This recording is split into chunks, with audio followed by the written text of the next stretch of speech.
كثير ناس سألوني عن حكايتي مع القهوة. حكايتي مع القهوة تمثل حكايتي مع الحياة.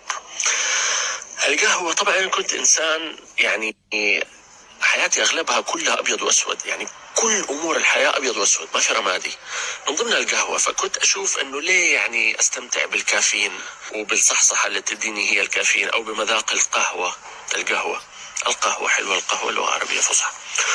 يعني ما أعرف، إحنا جيلنا أتربى على فكرة، ماني عارف هو مبدأ ديني غلط ولا مبدأ فكري مجتمعي غلط، أنه كنا نحس لو استمتعنا بشيء بتأنيب ضمير. أتكلم عن نفسي، ما بتكلم عن الجيل كله. حتى تأنيب ضمير، يفيل جلتي لمجرد أنك استمتعت بشيء، ماني عارف ليش. فالمهم هذه كانت فكرتي زمان، وبالتالي لغيت القهوة تماما. قلت خلاص ما في قهوة أبدا، ولا كنت أسوي استثناءات أبدا. اليوم أنا أشوف الحياة أقرب إلى فكرة الاعتدال، المودريشن. الاعتدال معناه أنه مو علشان شيء كتره سيء معناه تحرم نفسك منه بالكامل، لا، في شيء اسمه توسط، اعتدال، مودريشن. يعني أنه أوكي كتر القهوة سيء، ولكن لو أخذت فنجانين في اليوم ما هي قضية، وبالتالي ما تحرم نفسك، لأنه الحرمان حيؤدي إلى العكس. زي ما يقول لك في موضوع الدايت، موضوع الأكل، يعني المقولة تقول the best way to gain weight is to go on a diet. أحسن طريقة أنه يزيد وزنك أنك تسوي دايت. ليه؟ لأنه الدايت يشعرك بالحرمان، وبعدين تنتكس، وبعدين تاكل أضعاف اللي كنت تاكله قبل الدايت، فيزيد وزنك.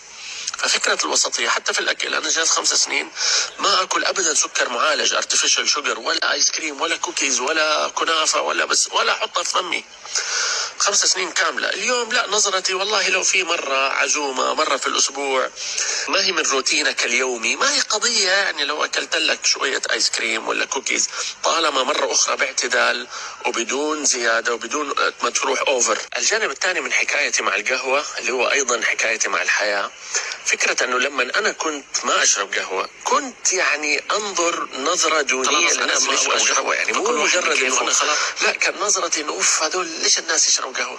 ليش يعتمدوا على الكافيين عشان يصحوا؟ ليش يعني كذا نظرة فيها انه خلاص انت صح وغيرك غلط، يعني انت اللي فاهم الدنيا كلها. وهذا برضو من ضمن الامور الجذرية اللي تغيرت في حياتي، في نظرتي للناس وعدم الحكم على الناس، وانه كل واحد له ظروفه، له وضعه، له اسلوب حياته، وانه لو في شيء انا بسويه وشيء احد تاني ما بسويه، مو معناه انه انا صح وهو غلط. كل واحد له منظور في الحياة لازم يحترم، طالما مرة أخرى ما في أذية لأحد. فهذه نظرة تغيرت مو بس في موضوع القهوة، في كثير من جوانب حياتي اللي أنا كنت أرى فيها الناس بطريقة. فهذا طبعا مبدأ اسمه النسبية، مبدأ النسبية relativity. يعني مثلا برضو القهوة ونسقطها على كل جوانب الحياة. في ناس ممكن يشربوا قهوة في الليل ويناموا. أنا أعرف واحد يشرب قهوة تركي وينام. ناس تانيين مستحيل، لو شرب قهوة الكافيين يضرب في الليل في دماغه بطريقة يسهر طول الليل سهران يواصل لتاني يوم. في ناس لما يصحوا من النوم يشربوا قهوة ويستمتعوا بمذاقها بغض النظر عن الكافيين. وفي ناس ما يحبوا مذاقها بس بيشربوها علشان تصحصحهم. وفي ناس لما يشربوا ما بتصحصحهم. يعني هي نفسها القهوة ترى، ولكن تأثيرها على الناس وعلى أسلوب حياة الناس مرة مختلف، معتمد على كل واحد تركيبته كيف، تركيبته النفسية والجسدية والفكرية. ونفس الشيء في كل أمور الحياة. وبالتالي النسبية، يعني في موضوع القهوة ما تقدر تحط قاعدة موحدة تنفع لكل الناس. ما ينفع تقدر تقول مثلا لكل الناس أشربوا قهوة في الليل عادي، ولا ينفع تقول لكل الناس لا تشربوا قهوة. ما ينفع، لأنه كل واحد تأثير القهوة عليه غير. وهذه برضو من الأمور تغيرت كثير في حياتي. أنا كان عندي دائما انطباع أنه one solution fits all، الحل المناسب للكل هو نفس الحل يناسب الكل في كل جوانب الحياة. لا يا سيدي، الحلول تختلف باختلاف وضع الناس ونفسياتهم وتربيتهم ونشأتهم وأفكارهم والبيولوجي حقهم.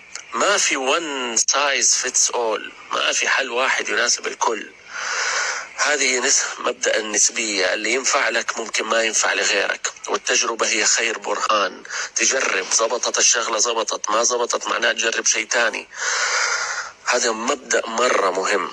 فلما فهمت كده أنا بطلت خلاص أفرض أسلوب حياتي واكتشافاتي على الناس. أنا أشارك الناس بالحلول اللي أنا ضبطت معايا، ولكن بدون أحكام مسبقة. يعني هي مجرد مشاركة والله. وأقول للناس بدل ما كنت أقول لهم